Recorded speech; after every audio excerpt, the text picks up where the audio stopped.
Hello everyone, thank you for joining us on this edition of the 6 p.m. primetime newscast on Equinoxe Television, live from our headquarters in Cameroon's economic capital, Douala. My name is Pablo Jonathan. In our top stories in this edition of the news, 11 teachers kidnapped by armed civilians in the northwest region of the Republic of Cameroon. They were teachers of Presbyterian Secondary School. Kombo will tell you more in this edition of the news on Equinoxe Television. And Human Rights Watch tells the Cameroon government to stop playing the blame game over atrocities committed in the two English-speaking regions of the country in crisis for close to 4 years today. The International Rights Organization is asking the government to conduct a credible investigation, notably on the Kumba shooting, where 7 students were killed in the Mother Francisca International Bilingual Academy in Kumba 2 subdivision. Details coming up next.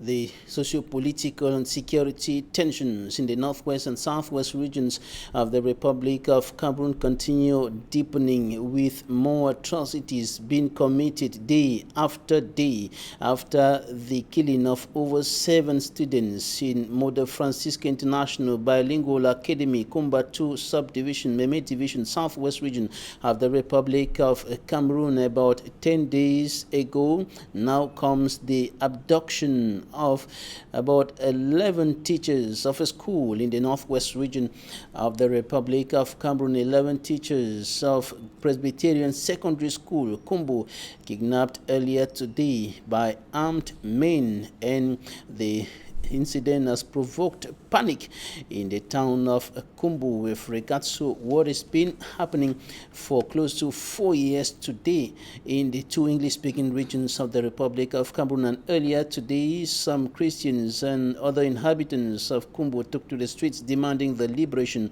of the teachers of Presbyterian Secondary School.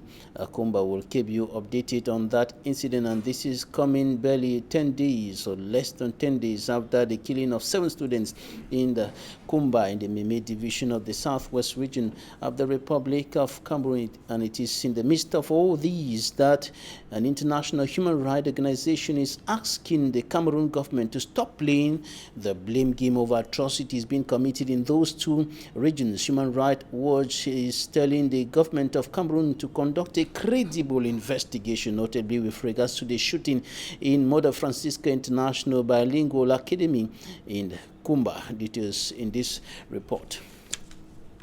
Human Rights Watch, in its November 2nd, 2020 report on the Kumba school massacre, says no one has this far claimed responsibility for the killing. But the government of Cameroon has accused armed separatists, while separatist leaders point accusing finger at the government's military. According to Ida Soye, Deputy Africa Director at Human Rights Watch, this massacre is a grim reminder of the horrific toll that the crisis in Cameroon's English-speaking regions has had on children and their education. The authorities should ensure that the promised investigation is independent, effective, and impartial, and that those responsible for this brazen attack on school children are brought to justice. Based on phone interviews with 5 relatives of victims, 2 medical workers, 4 journalists, 2 teachers, and 10 residents with mastery of the incident, Human Rights Watch settles on the number of 9 gunmen on motorbikes who stormed the school and killed 7 children, injuring 13 others. The rights group quotes a father who spoke that fateful day with his 11-year-old daughter for the last time. I woke up early that Saturday to go to the farm. My daughter told me, "Goodbye, Pa," and that's the last time I saw her alive. When I was informed about this shooting, I ran to the school, and there I saw the body of my little girl on the ground, her head blown off. I was in shock. In line with this sadness, Human Rights Watch writes, In the event of such loss of life, ensuring an effective investigation is an essential element of the government's human rights obligations, not only to provide justice for the victims, but to deter future attacks and reinforce protection of the rights to life and to education. An effective investigation should include, at a minimum, collecting and preserving forensic evidence from the crime scene and victims, taking statements from all relevant witnesses, and identifying any visual documentation such as photos and video footage of the attack and its aftermath. The non-governmental organization asks Cameroon should approach the African Union and United Nations as necessary for technical support and expertise to ensure an effective investigation. The authorities should also desist from making unfounded accusations and speculation with respect to local or community complicity in the attack. Ida also stresses what happened in Kumba is the latest in a series of shocking attacks on children and education in the English-speaking regions of Cameroon, that the government needs to do more to ensure that children can study safely. Human Rights Watch urges Cameroonian authorities, with technical support and forensics expertise from the UN and EU, to urgently protect the site, preserve evidence, carry out a credible and effective investigation. Innocent as a reporting on one of the issues at the center of the 4-year-long armed conflict in the northwest and southwest regions of Cameroon is discrimination. Discrimination against Cameroonians from the northwest and southwest regions of the Republic of Cameroon, and this is why the Bishop of Konsamba thinks that Christians should be at the forefront of the fight against discrimination and tribalism in the country. We have details with Fomi Armstrong Sanda. The church is a sacred place, destined for prayers and intimate communion with God. A place for deserving veneration, and faithful should watch out not to rather carry curses from the church. The message came from His Lordship Dieudonné Espoir Atangana, Bishop of Konsamba, during the consecration of the Bon Pasteur Parish, Ebom in Konsamba. Si nous voulons vraiment construire l'Église, if we really want to build the church, and if we really want to be pillars of the church, we should be careful not to go home with curses. We must guard against discrimination.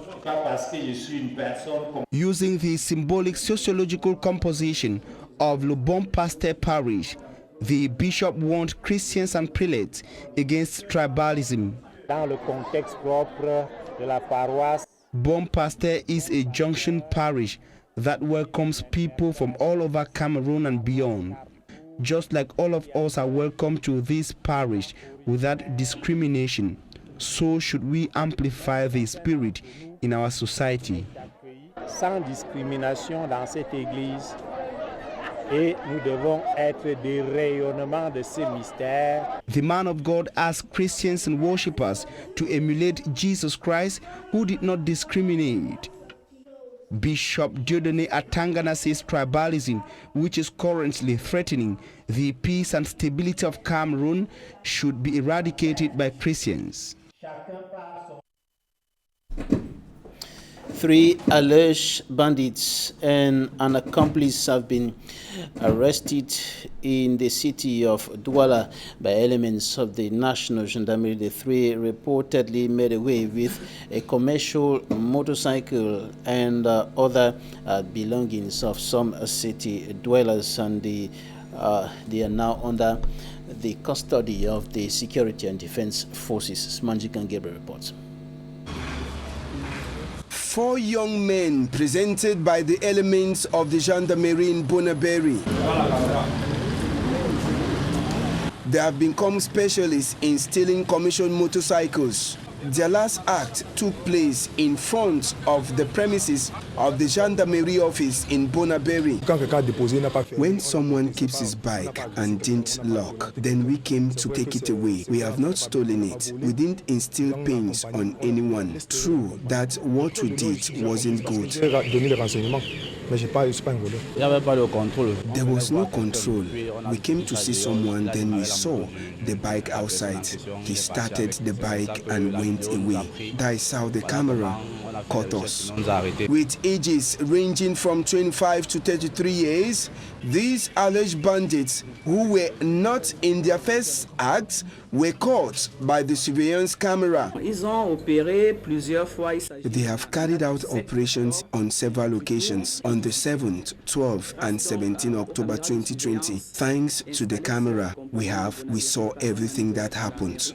Nous avons pu en temps réel voir le déroulé de leur action. The investigation, which led to the capture of these alleged bandits, showed that they are residents of Douala 2 municipality who live from there to operate in different zones in Douala. Amongst those arrested was a reseller who claimed that his ignorance made him to be caught by the elements of the gendarmerie. The commander of the gendarmerie in Bonaberry has promised to continue to protect the properties and civilians within her zone of control. And latest information streaming into our studios, the Center for Human Rights and Democracy in Africa, led by Barrister Agbobala, human rights lawyer and defender, condemns the abduction of the teachers in Presbyterian Secondary School, Kumbu, in the northwest region of the Republic of Cameroon. The Center for Human Rights and Democracy in Africa says it is unacceptable. Yesterday, we presented to you images of a child born without hands or legs, and latest information reaching us say that the child is no more. That child died earlier today, and we'll try to understand that phenomenon of a child being born without some of his or her members, and we are receiving a medical doctor today, Dr. Nguti Anita. She's a medical doctor working with the Mbopi Baptist Hospital. Thank you for joining us today. Thank you, Babila. I'm happy to be here. All right. First of all, we want to understand this phenomenon of this kind of complication. A child born without hands, without legs. This is not new anyway. Yeah, it's actually not new. So those are what we call congenital malformations, and they have different causes. And usually when a child is born without hands or legs, it's not only that is the problem. Usually it's associated with other congenital malformations. It can be associated with malformations in the heart, in the spine. That's why probably the child did not survive, because somebody can live without hands or legs, but usually that malformation is associated with other things. But and one thing is that these congenital malformations are caused by diverse things. It can be caused by medications the mother takes when she's pregnant, substances she takes, or her age, even chromosomal abnormalities. So there are many causes that can cause congenital malformations. Congenital malformations caused by food and other substances that the lady takes, but are there cases where it's just natural, it just occurs like that? Yeah, there are cases where it can just occur due to genetic problems, and those kind of cases, it can be picked up very early, and you can check the abnormalities in the child and see if it will be compatible with life. If it's not compatible with life, then they can maybe induce an abortion at that early stage, so that the mother will not go through the trauma of carrying a pregnancy to the end and then giving birth to the child, and meanwhile the child will be unable to live. But there are some congenital malformations that are compatible with life. Yes. Does it have anything to do with witchcraft? No, it has nothing to do with witchcraft. So it can be due to maternal age even. Like mothers who have advanced age, when they are pregnant, we call those pregnancies high-risk pregnancies. Like above 35 years already, we are calling it high-risk pregnancies. Even paternal age, advanced paternal age is associated with some congenital malformations. In the report that we heard yesterday, there was much said about the fact that the woman didn't go to hospital throughout her pregnancy period. she did not go for antenatal care. Is there any link between what happened and the fact that she didn't go for antenatal care? There's actually a great link, because antenatal care is instituted first to try to evade this kind of congenital malformations, because there are congenital malformations that can be acquired during pregnancy. Take, for example, a woman who is pregnant and is consuming alcohol is associated with congenital malformations. A woman that is pregnant and is smoking, a woman that is pregnant and maybe goes and does an X-ray. So there are many things that a woman is not supposed to do when she's pregnant. And it's during this antenatal care that they do a follow-up of the woman. And there are some medications even that they are supposed to take while they are pregnant to try to help to prevent some of these abnormalities. So there is a great link between this occurrence and the fact that she did not attend antenatal clinic. Can somebody go for antenatal care, follow-up? The person is followed up by medical doctors throughout the pregnancy period, and at the end still gives birth to a child with such complications? It's possible, but the probability of its occurrence is lower compared to somebody that does not attend antenatal care. And usually congenital malformations that are not compatible with life, like take for example the limbs of the child, the hands and the legs, if the woman attends the prescribed number of antenatal care, does all her ultrasounds, all her tests, they will definitely pick it up during the period of pregnancy. All right. Can that be detected through they call it what, scanning, when they record the stuff? I'm forgetting. Yes, the technical word. That is when the woman goes to the hospital and echography. Yes, that is the word. Can that be detected by echography? Actually, echography is the French word for ultrasound. So usually it's recommended for a woman to have an ultrasound before 24 weeks of pregnancy. We call that the first ultrasound. That ultrasound helps us to get the age of the child, to get the parts of the child, make sure all the parts, because by 24 weeks, all the parts of the child are formed: the heart, the limbs, the intestines, the brain, because you have some children that are born even without brains. So all of that can be detected. And even if a woman is not able to get that ultrasound by 24 weeks, we have a late ultrasound that can still be done to detect all those things, and we can prepare beforehand for that. All right. Can some of the complications be prevented? Can some of the complications be handled before delivery? Yes, there are. The main thing is that we want to make sure that this child, the abnormalities, we can manage them. So that even if you have this child with these congenital malformations, there are some children that come up with congenital malformations that can be managed, like take for example a cleft lip, where the part of the lip is not formed, or the palate, the upper part of the mouth is not formed. If we detect that, we know that once this child is being given birth to, we have to refer this child to this specialists who can attend to these malformations. So the antenatal clinic and the follow-up and diagnosing it while she's pregnant helps us to refer her to the appropriate services where she can receive proper care. All right, and people born with such abnormalities can still live a full life like any other person? Yes, there are those that are compatible with life. Like if a child is born without the brain, the child cannot live. So that's not compatible with life. But if a child is born and the abnormalities is just that the limbs are absent, but all the internal organs are okay, the spine is okay, that child can actually live throughout. But usually when the child is born with abnormalities, the most important thing to do is to look for others. Once you see one, like if you see the child is born with 6 fingers, you start looking for other abnormalities, because usually when there is one, there is another. You look for others so that you can easily address them. One of the most prominent that we are seeing is congenital heart problems. That when it's diagnosed early, it can follow up the child and make sure you refer the child to a cardiac surgeon. They can repair it, and the child can live a normal life. All right, the child can live a normal life. So such abnormalities, such disabilities, and not a death sentence, do not constitute a death sentence. No, they are not death sentence. All right, thank you, Dr. Anita, for coming. You're a medical doctor working at the Mbopi Baptist Hospital. And just to confirm what you just said now, we're bringing to you right now some fascinating stories of persons born with such disabilities, but who lived a wonderful life. Take a listen.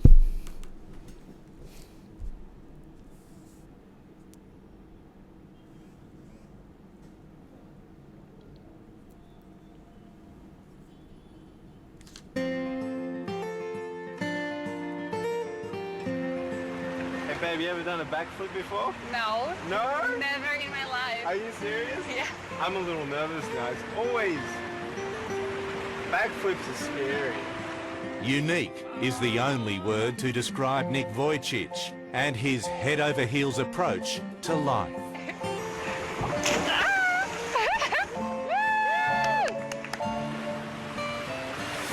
I can't feel my legs, man. Nick was born without arms and legs, and growing up, feared he would have to swim through life alone. I definitely had doubts that I'd ever get married, that I'd ever meet anybody who would ever love me and spend the rest of their life with me, because I'm Prince Charming with a couple bits and pieces missing. You know, those things were important, you know, and I'd see everybody else has them, so why could I ever compete with all the other guys and ever, you know, find my princess? Now at 29, Nick's not only found his princess... No arms, no legs. No worries, mate.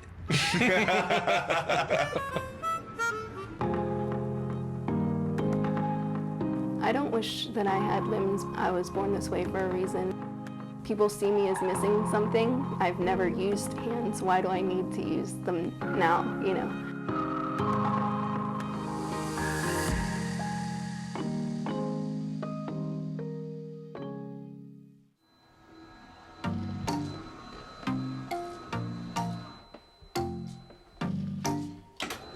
I have congenital tetraphocomelia, which means that I was born without arms and legs. The woman who gave birth to me feared that she was going to miscarry me. The doctors gave her a concoction of medications to prevent that, and they believe that the medicine is probably in part why I was born the way that I was. My name is Amy Brooks. I'm 37 years old. I'm an author, an artist, a motivational speaker, and a seamstress.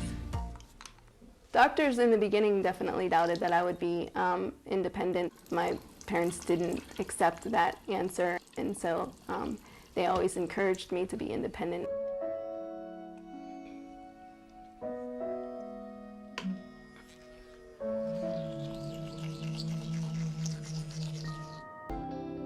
Do I ever wish that I had limbs? Of course. But I know that I don't have arms and legs for a reason, so I'm just going to live my life as best as I can.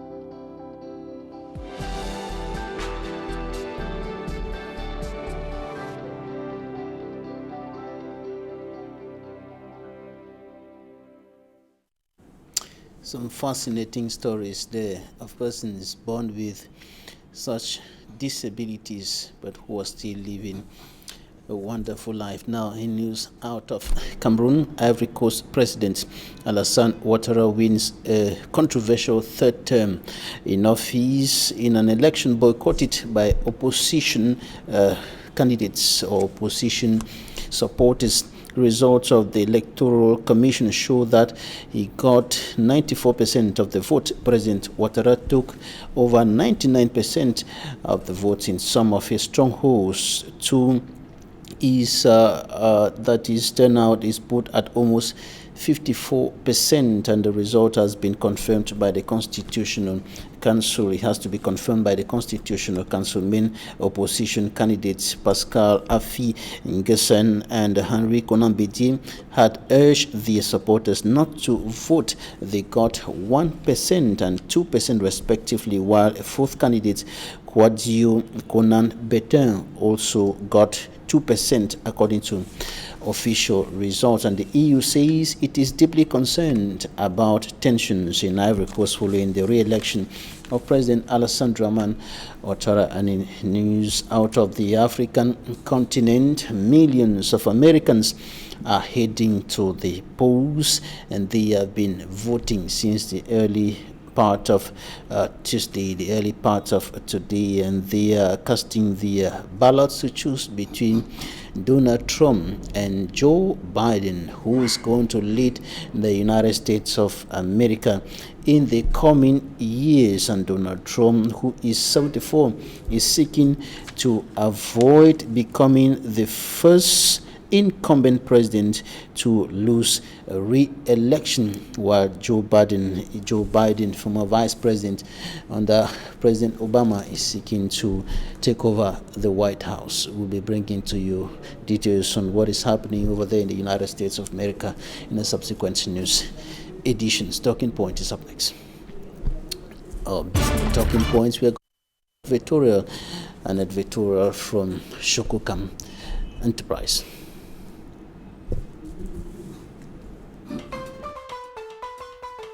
Dans son élan de solidarité anti-Covid-19, Shokokam Tiger Brands continue de marquer son soutien dans la lutte contre cette pandémie auprès des établissements scolaires de la ville de Douala, en leur offrant des kits lave-mains, des points d'eau potable réaménagés et du matériel d'entretien. Objectif, stopper la propagation de ce virus en milieu scolaire. L'eau, c'est la vie, a-t-on coutume de dire. Les différents chefs d'établissement n'ont pas manqué de rappeler aux élèves la nécessité de faire bon usage des dons de la société Shokokam Tiger Brands pour le bien-être de tous. Shokokam est passé dans presque toutes les écoles publiques de notre région pour les lave-mains. Et aujourd'hui, en plein début de rentrée scolaire, Shokokam vient nous donner le matériel pour que la maladie Covid-19 ne passe pas par le groupe scolaire d'application de Doumbé. Vous avez vu du savon, des gels, l'eau de javel, des masques. Le point d'eau était, on ne savait même par où commencer. Shokokam est venu nous remettre vraiment à point. Nous avons 3 mesures essentielles qui sont de rigueur, qui interpellent la responsabilité individuelle de tout un chacun, mais qui sont très fortes à arrêter la propagation de cette pandémie, à savoir respecter la distance d'au moins 1,5 mètre, se laver régulièrement les mains au savon et surtout porter un masque de protection dans les lieux publics. La société Shokokam Tiger Brands continue de préserver ses employés et les populations environnantes de cette maladie qui continue de faire des dégâts dans le monde entier.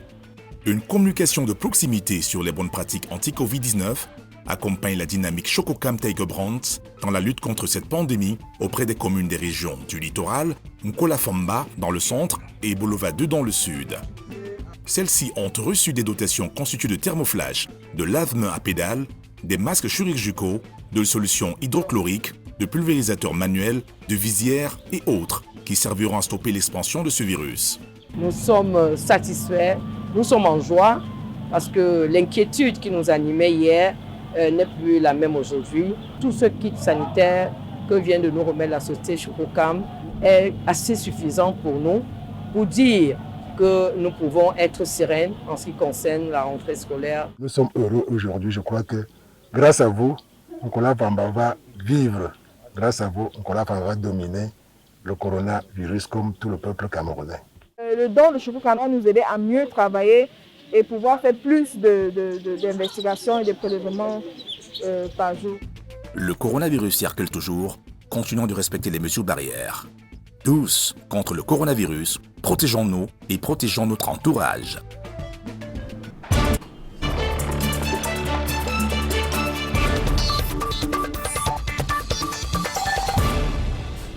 Thank you for staying with us in Talking Points. We are receiving an educationist, Joe Boniface G. Thank you for joining us today. Thank you for inviting me. It's my pleasure being with you on this platform today. You're an educationist, you are a teacher, and some of your colleagues are now in the hands of armed men, kidnapped today, 11 of them, from Presbyterian Secondary School, Kumbo, in the northwest region of the country. How do you feel as a teacher when you hear such information coming in?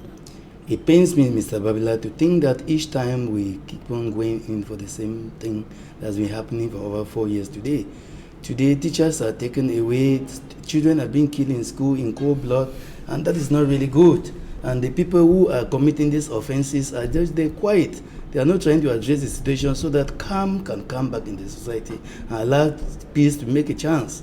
So it is really unfortunate that these my colleagues who have been taken away are not yet released, and I want to strongly call for their release immediately, because educators, they have nothing to do apart from forming the society. They are not armed people. They don't commit offenses. Teachers are people of integrity, and all along they have been forming the society to be what it is today. So if people are targeting teachers and targeting the learners, it is very unfortunate. We don't know the kind of society we want to build in future. If we have to eradicate teachers in this planet, we have to destroy the children who are supposed to replace us after learning. I wonder the kind of society we want to build. Teachers and students who have become principal targets today of kidnapping, killing in the 2 English-speaking regions of the country, despite the fact that schools are areas or safe areas prohibited for as far as attacks, even in armed conflicts in war zones is concerned. But these schools have become more or less death traps for teachers and students today. Yes, Mr. Babila, one thing I must make it very clear to the viewers is that the La République government does not want Anglophone children to study, because the government of the government of La République, the government, this present government, they don't want English children to go to school, because the children who are being killed are English children. They are not Francophones. They are English children who are going to school in their own place of birth. So I think it is high time for us to address this situation, because I don't think people want to kill their own children. People want to kill their own brothers and sisters. I want to confirm it with the statement Mr. Pobia made in Paris, when he said they have been trying to swallow the Anglophone for over the years, and they have never succeeded because of their strong cultural and traditional background. And one of this cultural background is the educational system that we have. So if they are trying not to dismantle the Anglophones, they are targeting education, because that is the foundation of that particular culture he was talking about in France. So it is very unfortunate. They should allow these children to go to school. However, that is an interpretation of what he said. Not exactly what he said, but an interpretation of what he said. It is not an interpretation. It was very clear. He said in clear terms. That is the first time I want to give him credit for that, because it was the first time that he had now to officially acknowledge the problem of the Anglophone. It was the first time he had to acknowledge it publicly, saying that they have been confessing, I call it confession. He was confessing that they have been trying to swallow the Anglophone for over the years, and they have never been able to succeed. I think that this education has been their target. They have been trying to destroy the educational system of Anglophone so that they can assimilate or swallow the Anglophone completely, as the plan had been before. So it is very unfortunate that we are living in this kind of a situation where teachers who are armless, the children who are armless are targeted, and I don't know what to say. It's really painful. It's painful as a teacher. It pains me. The issue now is that teachers are targeted, students and pupils are killed, and the war seems not to be coming to an end anytime soon. There are indications from some politicians who have been saying that if nothing is done as fast as possible, if the right things are not done as fast as possible, more of such things will occur. Yes, that is true. At the same time, I want to think about the international community that has been so adamant to handle situations amicably. People condemn. Every time atrocities are committed, like the one in Gabu, when it came out, there was a lot of noise here and there. It died naturally. This one in Kumbatu came and went, and it is dying. People are moving up and down, demonstrating, showing a lot of anger, and the people who are doing it are quiet. Their children are not in the country. The Minister of Territorial Administration was in Kumba yesterday, in the school. And I want to first of all say his visit to Kumba has been a big blunder. He went to Kumba, he didn't succeed. He went again. So that exposes the characteristic future of a failed regime. Because a competent person would have gone and solved the problem once and for all. He went there to do what? Why has he gone again within a few days? That shows incompetency in what we are doing in a so-called, please permit me to say so, it is very, very unfortunate that people who call themselves people in power are not able to handle situations. He went to Kumba, he never visited the scene, he came again and realized that he made an error, had to go back. That is state money they are wasting. Taxpayers' money they are wasting on projects like that, which are not going to build anything for the future generation. But he will probably tell you that everything cannot be done at once. Yes, but at the same time, where are the fundings coming? They are coming from poor taxpayers, the basically riders, the store owners, and other people. They buy and sell arms. That is where the money is coming from. And look at the way they are spending the money, of which these same people who are taxpayers now are not able to eat a plate of rice a day. It is unfortunate. I wonder whether that money is spending his personal money. He goes to Kumba, he comes and goes back again. And I think that particular visit was a fiasco. It was a failure, a blunder of the first order. And the Italian Federation for Human Rights has asked the United Nations to impose travel restrictions on some Cameroonian government authorities. Do you think that is an action that could yield some fruits in the light of bringing back normalcy and peace in those two regions? Yeah, it is one of the aspects I want to think it is a good way of beginning that process of bringing those people under control. That should not end like that. The account should even be frozen. All the account, because this money has been stolen. This is income that has been stolen in the country from taxpayers. Those accounts should be frozen completely. Other sanctions should come in where, please, I want to make it very clear here. All these things are going on because the international community is silent. If they begin to slam sanctions on Cameroon, they will sit up the next day. It's because they are only talking, and they are talking and nothing is happening. We should do more than talking this time around. Those sanctions should not be limited. They should be really vast.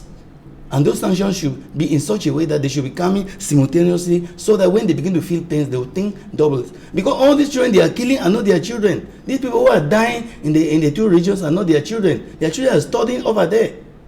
They themselves, their families are not here. That is why death means nothing to them. People have sold their consciences. Death means nothing to them.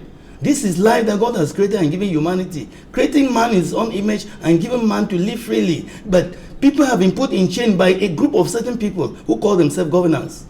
It is high time for it to stop. I don't know why God is even silent. He would have reacted since. That is why I admire that woman in Kumba who came out and said what she said. God uses people, and God is using people to tell them the truth. If they are stubborn to take to the truth of what God is saying through people, I wonder how their own day will come. The blood of these innocent children, innocent people, parents are burned in their house, patients are burned in hospitals. In fact, it makes me sick. It really makes me sick. I wonder how their end is going to become. And of course, looking at what has been happening and what is still happening till now, government is saying that everything is under control and that all of these things will soon come to an end and peace and normalcy will return to those two regions. Do you think so? You and I know that what they are saying is propaganda. They themselves, they know that they are carrying out propaganda. Nothing is going to stop, because if the international community does not come in to solve this problem immediately, it will continue like this. First of all, the people are so hardened. Those are hardened people who have no consciences, because those who are dying, they are never members of their families. The people you are referring to are also saying that the other people on the other side, civilians carrying guns, are hardened. Mr. Babila, it is no longer news that we know that the separatists have been infiltrated by so many other guys. They call them the fake ambas. So those who are carrying out acts of atrocities in the name of Amba are not Amba. Amba boys are well trained. They are people who are defending their mothers, their fathers, their brothers and sisters. They cannot begin to fight their own families. That is a lie. The truth is that because they think that Amba people, you and I will know that Amba people, Amba guys, they have proven beyond doubt that they are very strong. That Cameroon government cannot withstand them. Because of that, they had to infiltrate other people whom we call today the fake Ambas. These are the people who are committing offenses and they're attacking on the boys. And the government of the Republic of Cameroon, the head of state and other authorities have been urging them to drop down their guns and come out of the bushes so that peace and normalcy can return to those two regions. Joe Boniface Nji, educationist, thank you for joining us today. It's my pleasure. Thanks, ladies and gentlemen, for staying with us. That's it for today.